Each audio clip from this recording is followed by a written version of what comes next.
ॐ गणानां त्वा गणपतिं हवामहे कविं कवीनामुपमश्रवस्तमं ज्येष्ठराजं ब्रह्मणां ब्रह्मणस्पत आनशृण्वन्नोतिभिः सीदसादनं श्रीमहागणाधिपतये नमः। गुरुर्ब्रह्मा गुरुर्विष्णुः गुरुर्देवो महेश्वरः गुरुः साक्षात् परं ब्रह्म तस्मै श्रीगुरवे नमः। सदाशिवसमारम्भां शङ्कराचार्यमध्यमाम् अस्मदाचार्यपर्यन्तां वन्दे गुरुपरम्पराम्। Om. Dear friends, we are in this Vivekachudamani. The student had asked this question: what is bandha, what is moksha, etc., etc., what is atma, what is anatma, etc., etc. And then the teacher initially congratulated the disciple that he has asked the right question, and then he is going on with his reply. Initially he is talking about some of the preparatory steps which the student has to undergo. That is, in the last class we saw Shabdajalam, Maharanyam, Chitta Brahmana Karanam, etc., etc. Don't get bogged down in scholasticism. Don't get bogged down in this Shastra Vasana, what is called Shastra Vasana. It is mere scholasticism. That is for the sake of ego, for the sake of arguing with people, for the sake of defeating people in arguments. That is basically an expression of Rajoguna only. It is not an expression of Sattva Guna, it is not an indication of Jnani. So anyway, Shabda Jalam, Maharanyam, etc., etc., those things we saw. And then he was saying, Akrutva Drushya Vilayam Ajñatva Tattvam Atmanah. Drushya Vilaya, that was the last shloka which we read in the last class. That is Drushya Vilayam. There are two words used here. I explained those words. What is called Drishyam is one. Drishyam as contrasted with Druk, the seer and the seen. The Drishya, the object and the subject. So these two things we saw in the last class. And also Vilayam. What is that Vilayam? What is the meaning of Vilayam? Vilayam means resolution or dissolution. Dissolution of what into what? Dissolution of the cause into the of the effect into the cause. The karya has to be merged into karana. In the sense that the karya should not be seen as karyam. It should be seen as the karana. That particular karana has to be seen as its karana. So there is a sort of cause-effect relationship starting from Brahman. So that cause-effect relationship, if you keep on analyzing, and then if you see the last, the last point, that is the human being, let us say. The last point, whether not only human being, any jiva, let us say. So from that, you can go back to that Brahman. See this as Brahman, as a manifestation of Brahman, and not as something which is some Ramarao, Pullarao, etc., etc. So that is what it is. So we saw that shloka in the last class, that is 63rd shloka. Now we have to read the 64th shloka. I will read the shloka. Akrutva shatru samharam agatva khila bhushriyam raja hamiti shabdanno raja bhavitumarhati. So he says, without conquering your enemy and without earning the whole land, you can't call yourself a king. So that is what it means. Akrutva shatru samharam. Shatru means an enemy. Shatru samharam means vanquishing an enemy. Akrutva, having not done it, tva pratyaya, having not vanquished your enemy. And then agatva akhila bhushriyam. Akhila bhushriyam, that is the riches of the whole world. Riches of the whole world. Bhushri, Shrihi is wealth, isn't it? Riches. Shriyam is dvitiya vibhakti. Akhila bhushriyam, the wealth of all world. Having not obtained, agatva, having not acquired all that, how can you call yourself a Raja? So that is what it says. Raja hamiti shabdat. If you just say, I am the king, Raja aham means I am the king. Iti shabdat. If you merely say, I am the king, na Raja bhavitum arhati. A person cannot become a king. So here we have to see these words like Shatru Samharam and also Bhumi. Shatru, in Vedanta, we have got 6 Shatrus. We have got 6 Shadarayah. Shadarin, Jitwa, etc., etc. we come across. Ari means enemy. Shadarayah, the 6 enemies. Who are the 6 enemies? Kama, Krodha, Lobha, Moha, Mada, Matsarya. So one leading to the other. Kama is initially a desire to get a thing. Desire for anything. Kama does not mean lust alone. Lust is one of the meanings. The passion between man and a woman. not even passion, but lust, let us say. Kama, krodha, krodha is anger. Lobha, lobha is greed. Moha, moha is getting deluded by a thing. You get a thing and then you just get deluded by that, you are drunk with that. You are drunk with in that glory. So that is delusion, moha. Mada, mada means pride, extreme pride. Matsarya, matsarya is envy, jealousy. So this here, what the teachers say is one leading to the other, one leading to the other. Each is the cause for the successor. That is kama, desire. Suppose you have a desire for something. For some reason that desire is obstructed by somebody. So you get krodha or anger on that somebody or whoever has caused that obstacle. So kama leads to krodha. And then suppose you obtain it, you get that thing. Then lobha, you become greedy about it. You want more and more and more. So that is what is greed. Then moha, when you have it, you are so deluded by that, you are so drunk with that, you are so say blissfully unaware of all other things. You are in a delusion, in a state of delusion. So that is what is called moha. And then gradually it leads to pride, lot of pride that I own this, I have this, etc., etc. If someone else also has it, then there is an envy, there is an element of jealousy. So all these 6 are supposed to be enemies in a person. And then all these 6 enemies have to be vanquished. Only then the bhumi is clear. Here the word akrutva shatru samharam agatva akila bhushriyam. You have cleared the whole land. What is that land? Chitta bhumi. Chitta bhumi, the bhumi called the mind. So the mind has been made very, very clear by vanquishing these enemies. And bhumi has another specific meaning which we discussed in maybe 1 or 2 Vedanta, this Upanishad classes. There are what are called yoga bhumika. Bhumika and bhumi are one and the same. Bhumi means a particular level. Bhumika also means a particular level. So there are several different levels of yoga bhumika. Saptavidha yoga bhumika. In that book, Yoga Vasishtam, Valmiki talks about the 7 levels of yoga bhumika. The very first level is Shubhecha, the very desire that you have come to say, in this world we are so busy with so many external things. While being so busy, at some point of time, by some good luck, or maybe due to acquaintance with some good person, maybe due to some occasional, say, listening to some Swamiji, some occasional listening to some other thing, or occasional interaction, or reading a good book.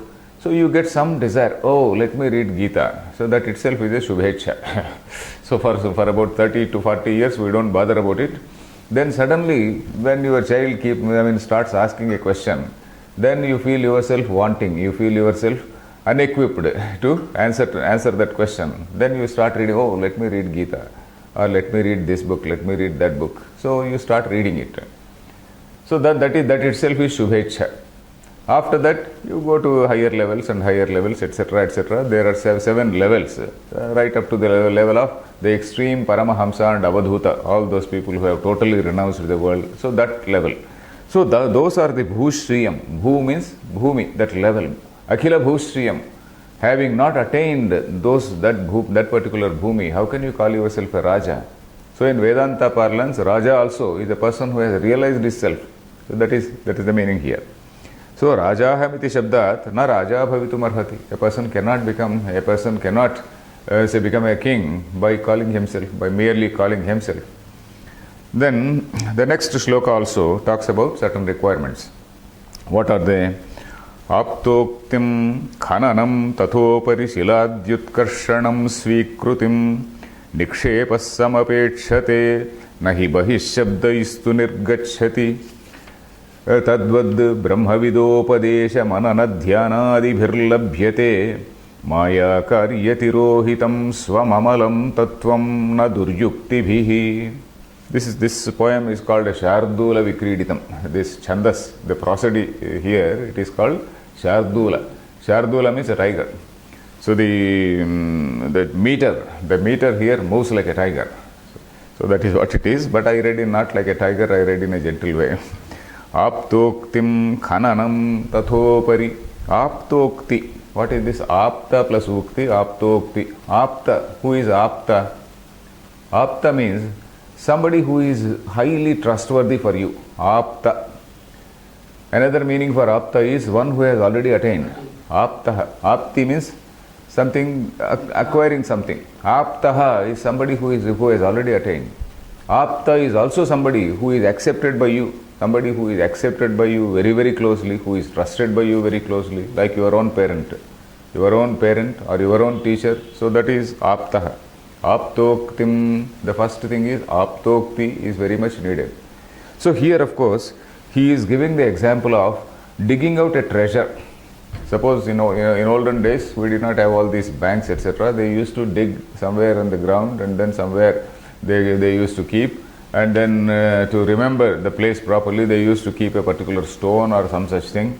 They used to keep some identification marks which are known only to them and not to somebody else. So such great difficulty they were undergoing.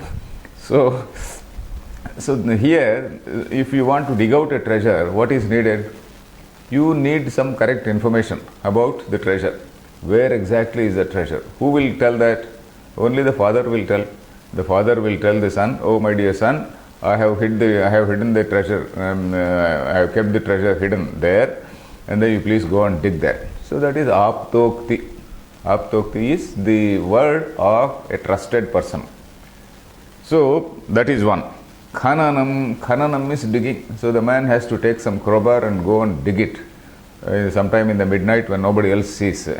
So if all the people see, then they will also come, and they may some robbers may try to rob, and some people may try to demand some share, etc., etc. So khananam. Tathopari. Tathopari means after that. Tathopari. Shiladyutkarshanam.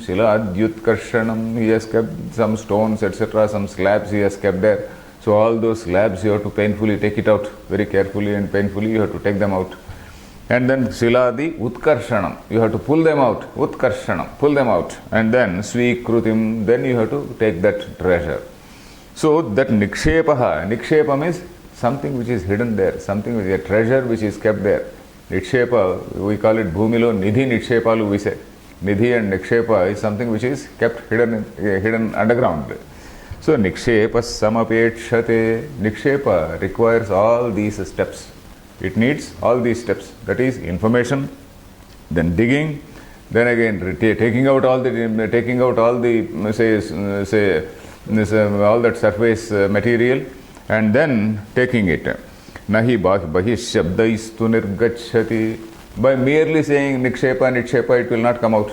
By merely saying nikshepa, nahi bahihi shabdaihi nirgachate. Shabdaihi, by merely saying, it doesn't come out. So similarly, this Atma Tattvam also is similar to that. Atma Tattvam also is like that. Where is the Aptokti here? Aptokti is the word of the Shruti. Tadvad means like that. Tadvad Brahmavidopadesha. Number one is Brahmavidopadesha. So here the word is broken as Brahmavid plus Opadesha. What is Opadesha? So I was wondering with this word that Swami, what is that Bharati? Chandrasekhara Bharati Swamiji, he has explained that word A plus Upadesha. A means the meaning of A Upasarga is Tamanta, completely. A Upadesha becomes A plus Upadesha becomes Opadesha. Because the Shabda is, the word here is Brahmavid. It is not Brahmavida Upadesha. When you say Brahmavida, you can't say Brahmavidopadesha because that samasa will not fit in. It is a Vyasta-padam. It is called Vyasta-padam means it cannot be combined with another word. Brahmavida Upadesha. It can be combined in a Savarna Dirgha Sandhi, but not Upadesha. So here it is a Vyasta-padam. Brahmavida Upadesha it cannot be. So Brahmavid Upadesha. Brahmavid Upadesha it becomes. So Brahmavidopadesha, if you want to drag it, because this meter wants a Guru Shabda there. The meter wants one Harasva and one Dirgha, one short syllable and a long syllable, isn't it? Yeah. So Brahmavidopadesha. Brahmavid Upadesha. Upadesha. Samantat Upadesha. That is a complete instruction, a full-fledged instruction, let us say. A full-fledged instruction by the teacher. By what type of teacher? Brahmavid, the man who has realized that Brahman. Brahmavidopadesha. Then manana dhyanadibhirlabhyate. Manana. This manana is equivalent to going there, digging and whatnot. This mananam is logically trying to validate, logically getting rid of all the doubts, etc. What are doubts or whatever doubts are there, etc. All those things have to be removed. Shruti is merely an information and an understanding, a proper understanding of that information. Shravana is a proper understanding. Then manana, dhyanadibhihi, all that thing is like digging out all those stones, etc., all that surface material.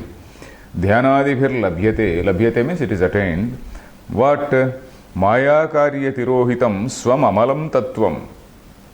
Swam amalam tattvam. Swam amalam tattvam is one's own pure amala. Amalam tattvam. Mala means dirt. Amala means pure. Swam amalam tattvam. Na duryuktibhihi. This, what is this swam amalam tattvam? The nature of one's own reality, one's own self, the real nature of one's own self, that he is not different from that Brahman. So that thing, now it is not known. Why? Maya karya tirohitam. It is something which has been hidden, it has been concealed by this Maya karya. Maya karya means all the effects of this Maya, all the karyani of Maya. Maya, we know, Maya is what that we, according to Vedanta, the supreme reality is of the nature of pure consciousness, and that pure consciousness has a manifesting ability. That manifesting power we call it Maya, and in that Maya, first of all, what is called that aham, that first notion of I in that pure consciousness. If you see that ocean of consciousness, a huge wave called say what is called Ishvara. It gets the notion, a wave of consciousness gets the notion I, that notion of I. So that notion of I is that first thing called Hiranyagarbha. So in that Maya, in that effective power called manifesting power called Maya, the first appearance is that Hiranyagarbha. Along with that you have got these 5 elements, Atmanaha, Akasha, Sambhutaha, Vayu, etc., etc., all the five gross elements we see. Not gross elements, the 5 subtle elements.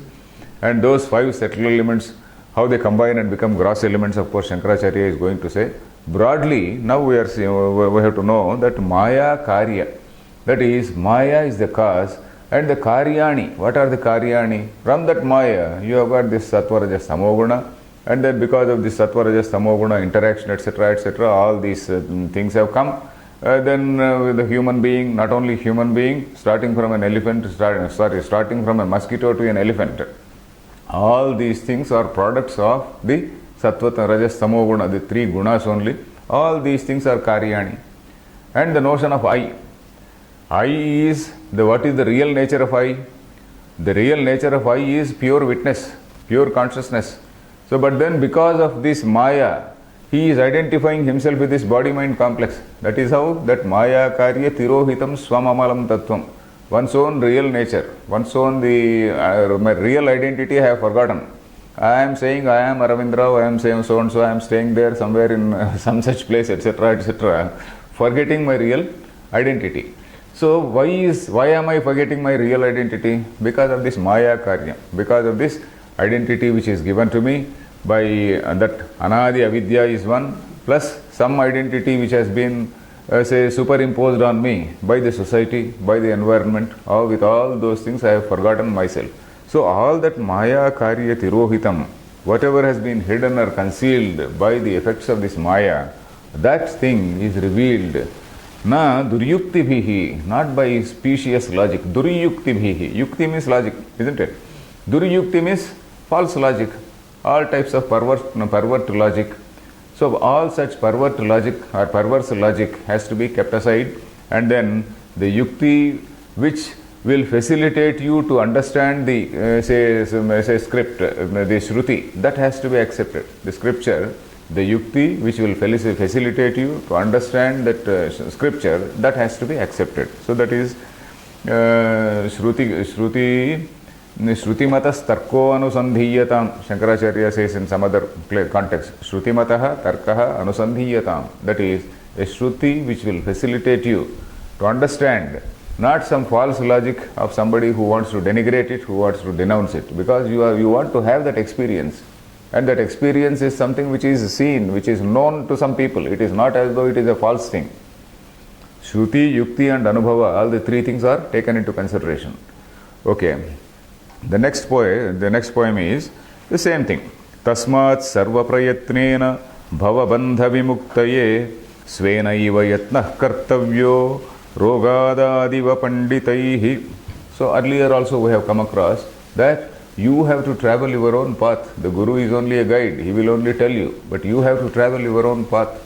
Like the medicine, you have to take the medicine. If you are sick, you have to take the medicine. The same thing he is saying. Tasmat, therefore, sarva prayatnena, by all efforts. What are these efforts? What all have been said above? Above we have come across all these prayatnas. Sarva prayatnena bhava bandha vimuktaye. For what purpose? Bhava bandha vimukti. Vimukti means release. Bandha is bondage. Bhava means the birth. So this release from the bondage called birth and death. Bhava bandha vimukti is release from the bondage of birth and death. Bhava bandha vimuktaye. Vimuktaye is Chaturthi Vibhakti. For the sake of release from this bondage. Svenaiva yatnah kartavyaha. Yatnaha, prayatna and yatna are one and the same. Yatnaha kartavyaha, it has to be done. Svenaiva, by oneself. By oneself it has to be done. How? Rogadadiva. Rogadau iva. Rogadadiva. Rogadaviva means just as in the case of a disease. Just as in the case of a disease, you have to make your own effort. You have to swallow your own whatever is the pill given by the doctor. You have to do prayatna.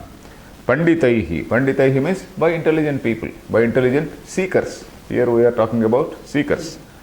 Then, next shloka also. Next shloka, he is appreciating the question earlier raised by the student. What was that question? That question was, if you see, just go back and see. For example, ko nama bandha, katham esha agataha, katham pratisthasya, katham vimoksha. What is this bondage? How has it come? And how is it staying so firmly established in me? And then katham vimoksha, how should I get release from that? So etc. Kosau anatma, etc. He asked that all things, all important things in one capsule form he has asked. That Shishya also is a very tough fellow. So in a very capsule form he has asked. So that is why he is appreciating that particular encapsulation by the student. So what he is saying is, Yas tvaya adya krutah prashno variyan shastravinmatah sutra prayo nigudhartho jnatavyascha mumukshubhihi. Yas tvaya adya krutah prashno yaha tvaya adya prashnah krutah. The question which has now been asked by you, yaha, the one which tvaya by you, adya now, prashnah krutah prashnah, what has been asked by you, now what has been asked by you is something variyan. Vara means shrestha, great. Variyan, it's really great. It's a great question. Shastravinmatah. Shastravit plus mataha is shastravinmatah. Mataha means something which is agreed upon, something which is appreciated, something which is accepted or approved. By whom? Shastravit. The people who know the Shastra, the people who know the scripture, they approve of this question. They really endorse this question. They really they agree on this particular question because the question is so perfect. Variyan Shastravinmatah. Shastravinmatah is a question which is approved by or endorsed by Shastravit people. Then Sutra Prayo Nigudhartho Sutra Prayah. It is almost like a sutra. Sutra means a sort of aphorism. Not a syllable extra, not a syllable less. Whatever is needed, it has to be there in a sutra, isn't it? Alpaksharam asandigdham saravad vishwatomukam. There is a definition for what is a sutra. Alpaksharam. It should be in the minimum most words. Asandigdham. There should not be any confusion. Saravad. Every word should be having full of dense meaning. Saravat. Vishwatomukam. It should be applicable for all situations. Akshobhyam, it can't be shaken also, it can't be challenged under any circumstance. Anavadyam cha, faultless. Sutram, sutra viduhu. So that is what they said about a sutram. So this man also asked about such a sutra praya prashnaha. That is, you have put such a question in such a capsule form, in such an encapsulated form, let us say, nigudhartha, full of meaning there. Nigudhartha, each word requires an elaborate explanation. On each word there are some theses written by people. What is bandha? What is moksha? What is atma? What is anatma? People have written theses on these things. So Nigudhartha Jnatavyasya mumutshubhihi, by mumukshu, by all mumukshu. Mumukshu is the seekers. All these things have to be learnt. So that is what he says.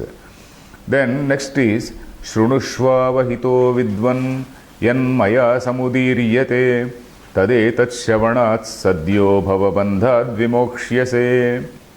That is Shrunushva avahito vidvan. Hey vidvan, that is the sambodhana. Oh my dear scholar, hey vidvan, Shrunushva avahitaha. Avahitaha means in a very attentive manner. Avahitaha, attentively. Shrunushva, you listen. What maya, yan maya samudiryate, what is being said by me, what is now being told by me, samudiryate, all in karmani prayoga only. Most of the Sanskrit literature is in karmani prayoga. Yan maya samudiryate tadetat shravanat, by listening to this, etat shravanat, by listening to this, sadhyaha means immediately, bhava bandhat vimokshiyase, bhava bandhat vimokshiyase, you will get released. Vimokshiyase is, that is in rut is, that is bhavishyat, that is future tense. You will be released from this bondage of birth and death. So that is what he says. So here of course our Swamiji has given a good commentary on this particular shloka, saying that the student had asked about what is bandha, what is atma, what is anatma, etc., etc. Instead of telling about what is that, etc., he has straight away come to the question of release. Why? So he advances a very interesting logic. Suppose a house is on fire. You will not then go on investigating as to how the fire has come, etc. You will not be trying to investigate as to who brought the fire, who was responsible, who lit the fire. You won't be interested in that. Immediately you have to pour some water, you have to douse it in water and then see that the fire is put off. So that is how this person whose head is burning with say all these questions, immediately he should be told about moksha. So though moksha is the last question he asked. So the teacher is first talking about moksha only, how to start on that path. You be on that path first. Then slowly you will see, you will investigate as to how the fire has come. So that is an example given. Not only that, he also quotes another shloka. Because the Shastras are so tedious. The knowledge in Shastras is so tedious, so enormous. That is, he also quotes one shloka there. What is that shloka? What is that? Alpasya kalu bhavasya vignaha. That is ananta shastram bahuveditavyam. Alpasya kalu bhavasya vignaha. Ananta Shastram. The Shastram is so enormous, endless. Bahuveditavyam. There are so many angles, so many ways in which it has been interpreted and it has been argued. Then Alpasya Kalaha. The kalam is very, very little. Bhavasya Vignaha. There are so many Vignaha, obstacles. So yat sarabhutam tad upasitavyam. So he quotes that shloka. So in that way, if you go on talking about the intricacies of all these Shastrartha, etc., like great scholars, then you will, by the time you come to some basic question, the basic question will get lost, and then you will be more burdened with all that Shastra paribhasha. You will be burdened with that, all that, what is the terminology, all the jargon of Shastra. So don't get bothered about the jargon. So that is what he says. So first of all, you are now feeling bound. The first thing needed is you break off the shackles, you break off the whatever are the chains, bondage. So that is what he says. Mokshasya hetu prathamo niga. Did I explain this shloka? Shrunushva vahito vidvan. Yeah, I explained that shloka. So that is the reason why he is first telling about moksha. He is not talking about ko nama bandha, kuta yesha gata, how has it come, where from it has come, etc., etc. He is not going into the question. Straight away he says, in order to have this moksha, the first step is this, you do this first. It is somewhat like first aid. You do this, first you do this. So that is what he says. First be on this path. The first practice vairagya. So that is what he says. So mokshasya hetu prathamo nigadyate vairagyam atyantam anitya vastushu tatasyamascha api damasti tiksha Nyasa prasakta khila karmanam bhrusham. So again a beautiful sloka which says mokshasya hetuhu prathamaha nigadyate. Prathamaha hetuhu nigadyate. Nigadyate means it is being told. It is told. It is again karmani prayoga. It is told what mokshasya hetuhu. The cause for moksha or the tool. Hetu is karanam. Cause you can say sadhanam. You can say mokshasya. The immediate means for moksha is what prathamaha. Prathama hetu. The very first say requirement. Here of course hetu, for the word hetu you can take it as instead of cause, because cause effect in Vedanta we mistake it. The very first requirement we can say. The very first requirement is vairagyam atyantam anitya vastushu. Vairagyam, dispassion. In what? Atyantam anitya vastushu. In all these anitya vastus. This is a difficult point for us to understand, because we take it for granted that all these things are nityam. For all these things we keep on fighting every day.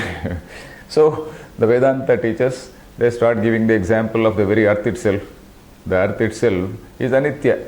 It may be relatively nitya when it is compared to our human life. Human life may be 100 years. The life of earth may be a few billion years. But then after that it is going to die. Similarly, the life of the sun, the life of the galaxy, they are all limited. They are strictly speaking, they are anitya. Jagat itself is, what is the meaning of Jagat? Gacchati iti Jagat. It is constantly changing. It is constantly modifying itself. It is constantly undergoing a lot of change. So that is Gacchati. One today was something, it is here, tomorrow it is not there. So all these things are anitya. So that is what he says. Anitya vastushu vairagyam atyanta anitya vastushu. Atyantam, totally anitya vastushu. In all these things, this is anitya chintanam is something which is needed. So here we can think of, this is the point for actually meditation. So when you go to some guided meditation classes by Swamijis, they start such things only. What they do is, okay, now anityatva chintanam, let us do anityatva chintanam. So how was I a few years ago? A few years ago I was somebody who was very, very active, very, very energetic, very, very strong, etc., etc. So now how am I? How are the changes going on? Jayate, asti, vardhate, parinamate, vinashyati, etc., etc. Born, grown up, become strong, then again slightly decaying, and after a few years it will be gone away. So this is anityatva chintanam is what is needed for moksha. Anityatva chintanam with respect to everything. Suppose you are very, very fond of somebody, that very, very great fondness, that again has to be thought of. Great fondness. Your mother had the same fondness for you, but do you have the same fondness for the mother? Definitely it is questionable. So the mother can give up her life for the child. Certainly we cannot give up. We think that our relationship with our children is very, very permanent. So once something happens, then you may start hating the child. So that also happens. So these are all anitya. So this guided meditation classes, so they talk about this vairagya. So anyway, this is a point which has to be done, which has to be remembered. That is, vairagya is the primary requisite. That is the first requisite, because that doesn't mean that you are discarding all those things. You are only developing dispassion. You are not discarding. You may be having all those things. You are not certainly disowning your wife. You are not disowning your children. You are having all. You may have all them, but then you are not stuck to them. You have developed a sort of dispassion. You have grown above that level of bondage. So only bondage has gone. People are there. That is the thing. Tataha shamaschapi damaha titiksha. Shamascha means, shama is antarindriya nigraha. That is controlling the mind from inside. Damaha, that is controlling the external organs, etc. Organs. Titiksha, ability to endure dualities. Ability to endure means not by foolhardy sitting in a hot place, but ability to think about their impermanence. Agamapayuno anityaha tan stitikshasva. That is what is called Titikshopanishad. That is, every Bhagavad Gita, Upanishads, is it not so? Bhagavad Gita is called Upanishadsu, lot many Upanishads are there. Upanishadaha. Upanishadsu is Saptami Bahuvachanam, isn't it? So, Bhagavad Gita, Upanishadsu, Brahma Vidyayam we say.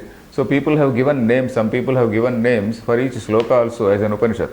So, that particular sloka, what is that sloka? Matra sparshastu kaunteya shitoshna sukhadukhadaha agamapayino anityaha tan stitikshasva bharata yam hina vyathayantyete purusham purushashabha. Those one or two slokas are called Titikshopanishad.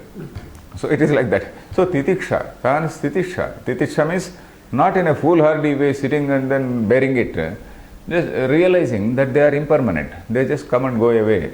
Okay, let me bear it in a very, very mature manner. So that sort of mature understanding of the impermanence of dualities. So that is what is Titiksha. Then Damas Titiksha, Nyasaha. Nyasa means some Nyasa. Some Nyasa. Some is only an Upasarga. So here of course some is not there. Nyasaha means keeping aside. Nyasaha, keep away. Keep them away. What? Prasakta akhila karmanam bhrusham. Prasakta akhila karmanam bhrusham. Bhrusham means totally. Bhrusham Nyasaha. Bhrusham connects to the word Nyasa. Bhrusham Nyasaha. That is completely give up. What? Prasakta akhila karmanam Nyasam. Prasakta means whatever has been ordained on you.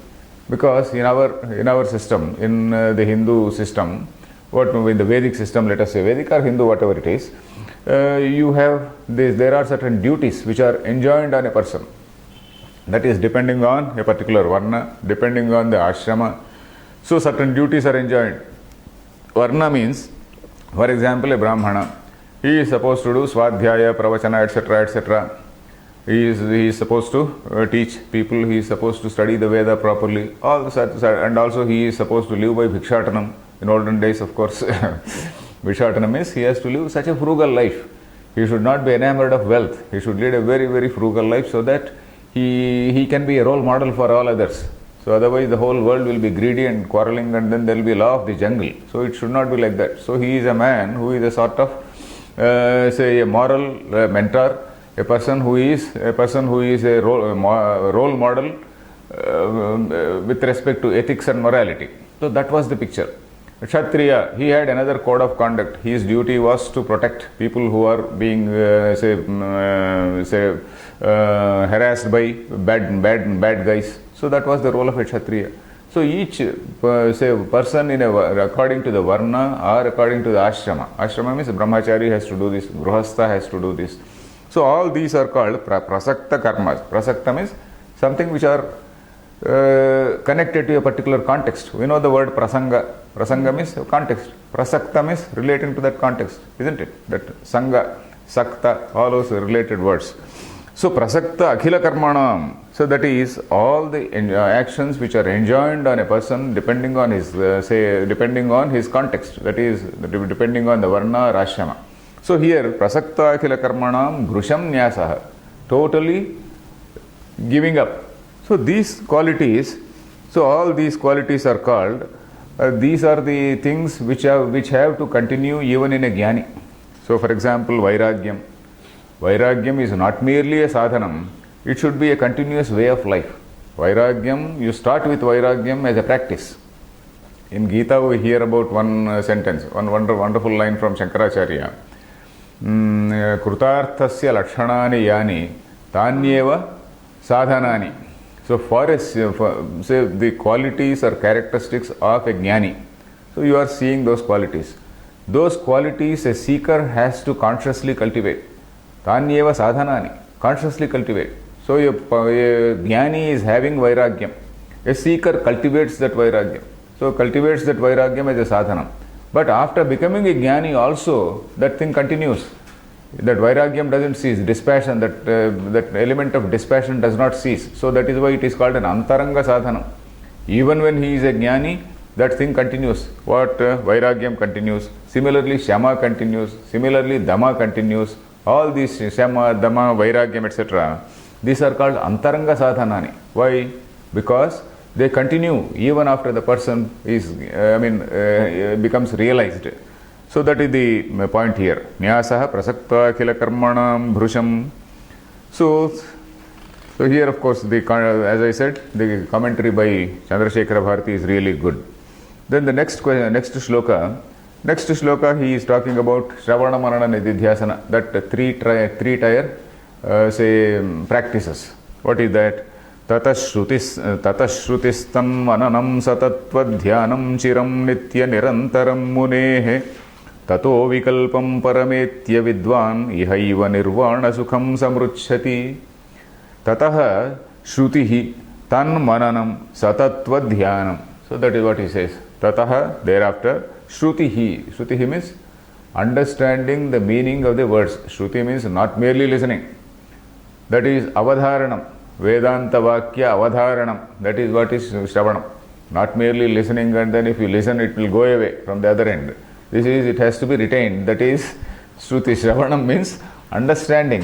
Vedanta Vakyartha avadharanam. That is proper avadharanam, Vakyartha nirnayam. So that is what it is, Shruti. Then Tan Mananam. Thereafter you have to reflect on that. You have to see whether there are any doubts relating to that. So this Shruti is saying this, but how is it? I am feeling like that. So all types of questions and doubts have to be resolved by logically trying to examine, logically question, go to the Guru and then further question, do all that.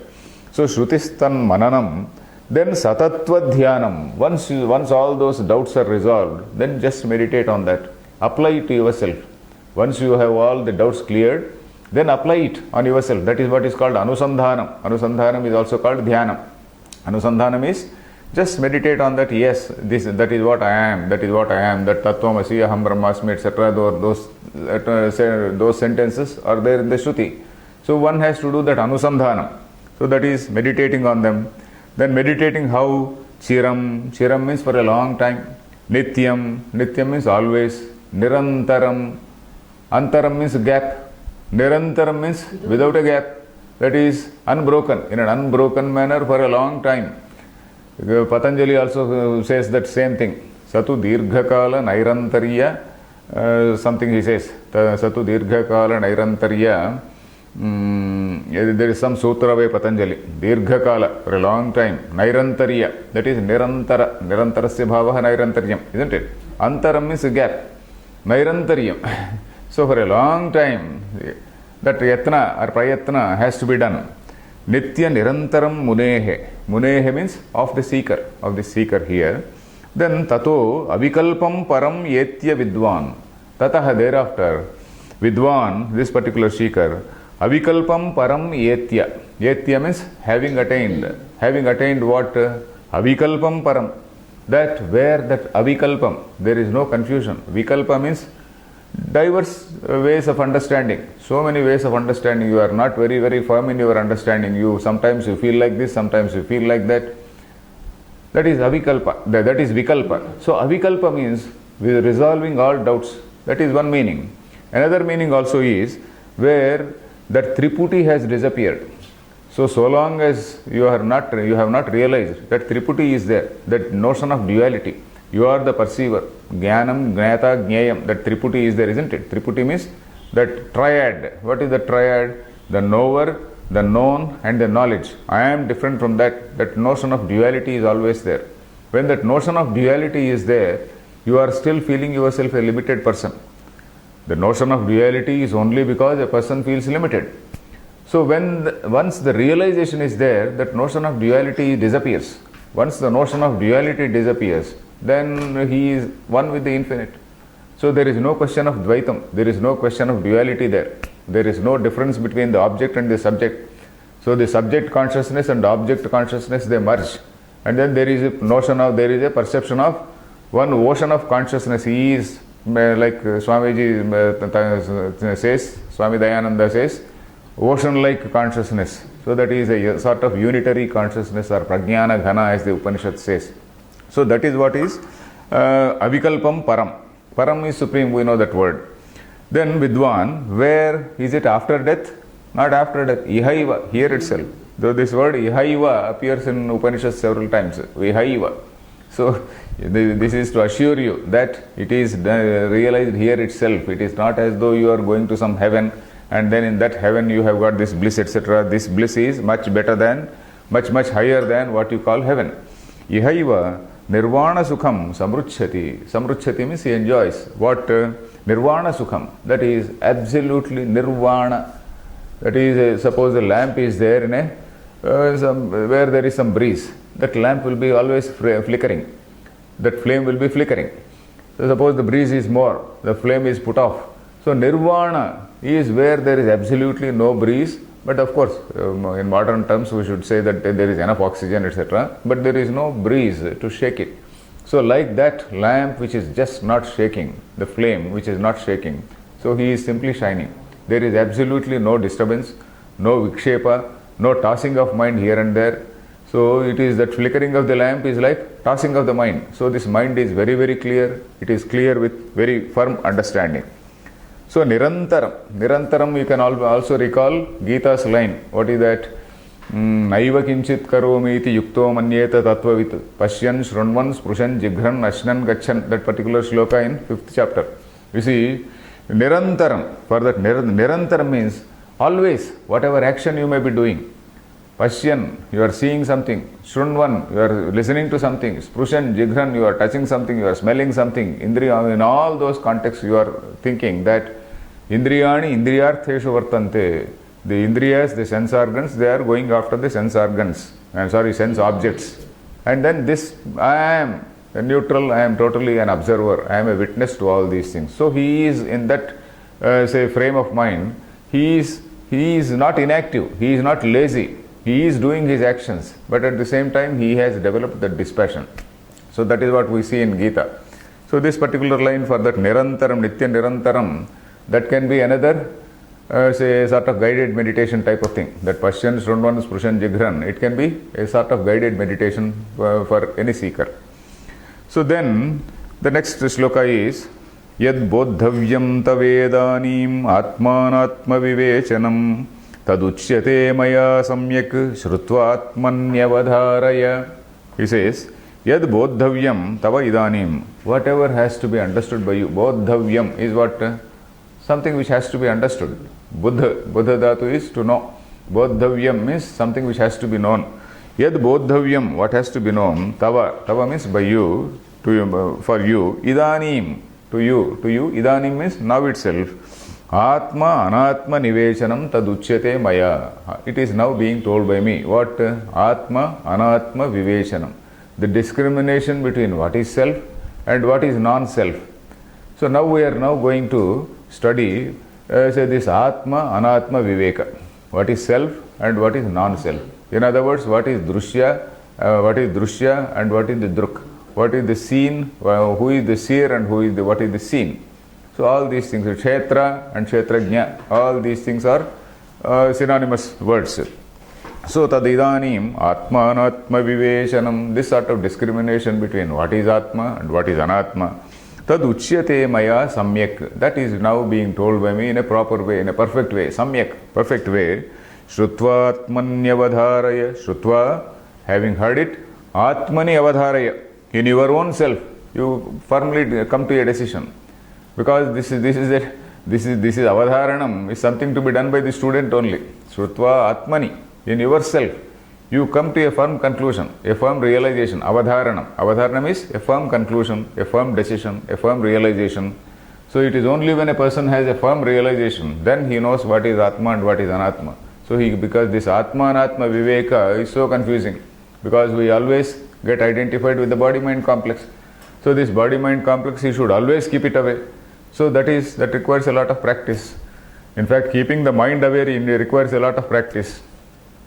Maybe with some difficulty we can keep the body as something different, see the body as different from me.